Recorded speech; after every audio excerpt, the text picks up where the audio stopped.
There are two kinds of people in the world. Those that always donate, and others that never do. The ones that don't never really react to any charity campaigns. They just don't care. Those people were our target audience, so we got their attention by taking their media channels, breaking them, and then saying that your moment of discomfort is not more important than helping the kids in need.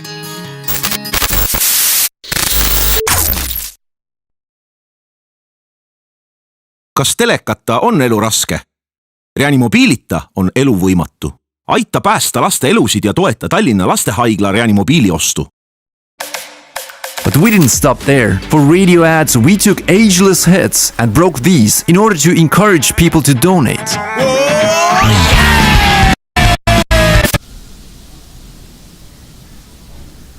Kas muusikata on elu raske? Reanimobiilita on elu võimatu. We also messed up some magazine prints and made it that your favorite influencer's latest post would never load.